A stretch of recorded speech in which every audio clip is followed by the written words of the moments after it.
He'd only been inside for 2 days, quiet, calm, eyes full of something the others couldn't read. To most inmates, he was just another newcomer, another number lost behind bars. But to one man, the self-proclaimed king of the block, he was prey. Whispers spread fast in prison.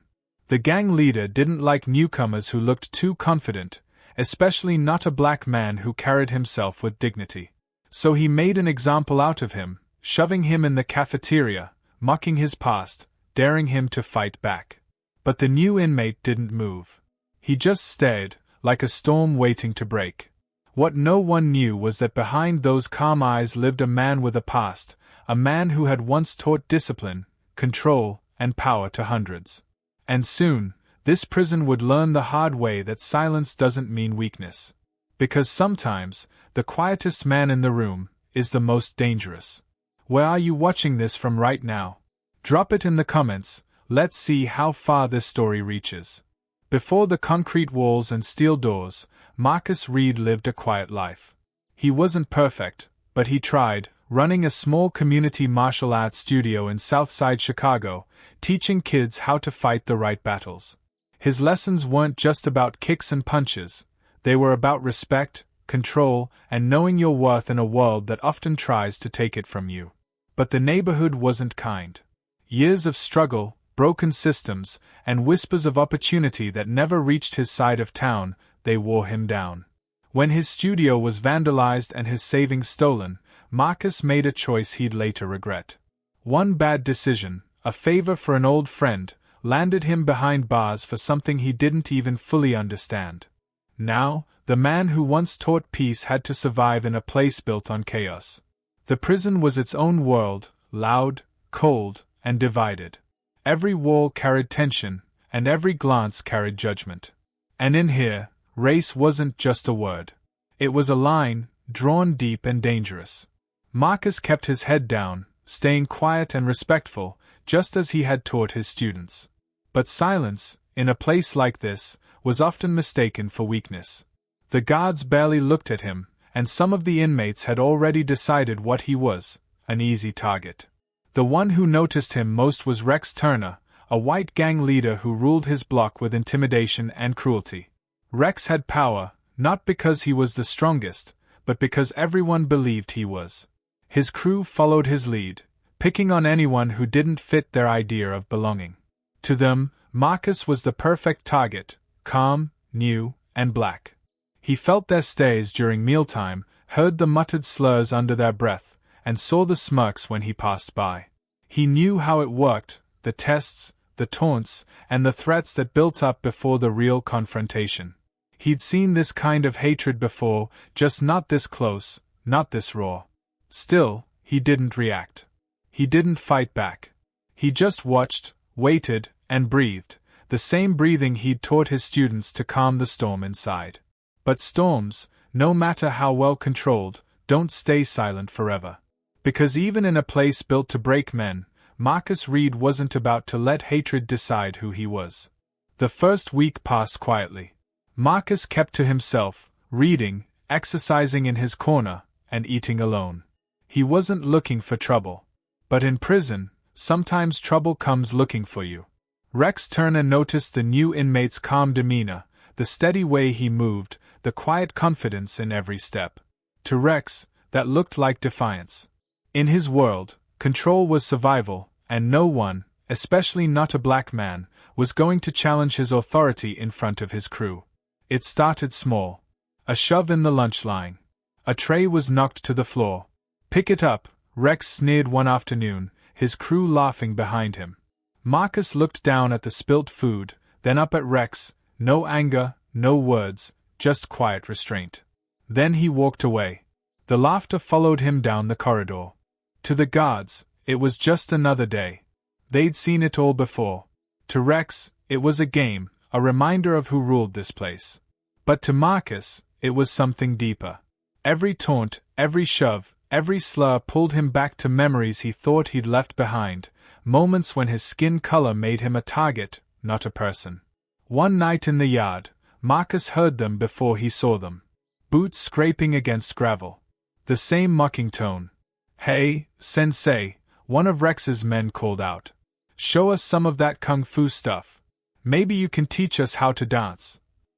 The laughter echoed across the yard. Marcus didn't respond. He just turned away, breathing steadily, eyes on the horizon. That silence, it burned Rex. It was like being ignored by someone he thought he owned. The next day, Rex decided to make it public. In the cafeteria, where the entire block gathered for lunch, Rex cornered Marcus. He slammed his tray down, spilling food across the table. "You think you're better than us, huh?" Rex barked. The room went silent. Even the guards pretended not to notice. Marcus didn't move. He could feel the heat of 100 eyes watching, inmates waiting to see how this new man would respond. He stood slowly, his voice calm but firm. "I'm not here for trouble." Rex laughed. "Oh, you're in the wrong place then." The shove came fast, heavy, deliberate. Marcus stumbled back, his heart pounding. For a second, the instincts from years of training screamed to react, to defend. But he didn't. He took the hit, straightened his shoulders, and walked away again. The cafeteria erupted in murmurs. Some shook their heads. Others smirked. To most, it looked like fear. But to a few, the ones who watched closely, it looked like control. That night, word spread. Some inmates whispered respect. Others called him weak. But Rex was furious. His dominance was slipping, and he could feel it. The next morning, during yard time, the tension finally snapped. Rex's crew surrounded Marcus near the far fence, where the cameras didn't always catch everything. The air was thick, heavy. "No guards watching now, Sensei," Rex taunted. "Let's see what that calm face hides." For a moment, Marcus said nothing. His hands were open, palms relaxed, not a fighter's stance, but one of peace. Yet behind his calm eyes, something was shifting. When Rex lunged, everything changed. Marcus moved with precision, not rage, not aggression, but clarity. In seconds, Rex was on the ground, his wrist pinned, his breath gone. The other inmates froze. The fight was over before it began. Marcus stepped back, his chest rising and falling, eyes locked on Rex. "I told you," he said quietly. "I'm not here for trouble." The yard went silent. Even the wind seemed to hold its breath. Then came the sound of boots, guards rushing in, batons drawn. Marcus didn't resist. He raised his hands, calm as ever, as they dragged him away. But as he passed Rex, their eyes met, one filled with humiliation, the other with quiet resolve. That moment changed everything. Marcus wasn't just another inmate anymore. He had shattered the unspoken order, and in doing so, he became both a threat and a symbol. And in a place like that, symbols don't go unnoticed.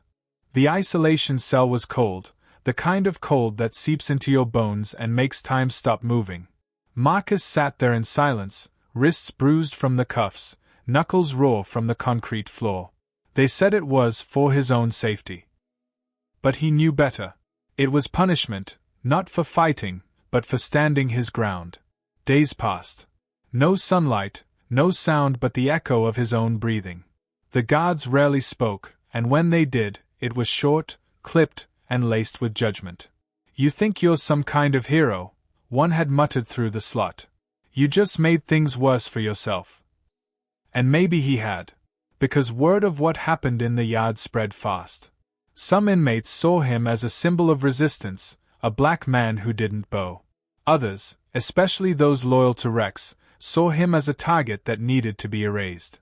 When they finally released him back into the general population, the tension was unbearable. Eyes followed him everywhere, silent, measuring, waiting. Even the air felt heavier, charged with something dangerous. Then came the night that changed everything. Marcus was in his bunk, eyes closed, when he heard the whisper of footsteps outside his cell. The sound was wrong, too many feet, too quiet. Before he could move, the door slid open. A shadow flooded the room. Rex stood there with two of his men, eyes dark, jaw tight. "You embarrassed me," he hissed. "You made me look weak." Marcus didn't answer. There was nothing to say. The first punch landed hard, a flash of white behind his eyes. Then another. And another. He could barely see, barely breathe. But even as the blows rained down, he didn't scream. He didn't beg. He just covered his head and waited, knowing that fighting back now would only feed their hate. Somewhere in the chaos, a guard's voice shouted. The men scattered. Marcus lay there, coughing, vision blurred by blood and sweat. He could hear the guard's boots approach, but there was no rush, no concern, just the slow, heavy steps of someone who'd seen this all before. The guard looked down at him and sighed. Should have stayed quiet, Reed. Marcus was too weak to respond. But inside, something had shifted, not broken, but awakened. As they dragged him toward the infirmary, inmates watched from their cells, silent. Some turned away. Others nodded, small, defiant gestures of respect. For the first time, Marcus realized the truth. What he stood for was bigger than him. If stories like this move you, take a second to subscribe. It helps more people hear voices that the world too often tries to silence. Because every man who watched that beating knew, this was what it looked like when a system punished dignity. And as Marcus lay on that stretcher, the fluorescent lights blurring above him, he made himself a quiet promise. They could bruise his body, but they would never break his spirit. Marcus healed slowly, not just from the bruises, but from the weight of what had happened. Each morning, he woke to the same cold concrete walls and the same echoing sounds of metal doors and hollow footsteps. But something inside him had changed. He no longer saw himself as a victim of the system, he saw himself as a witness to it.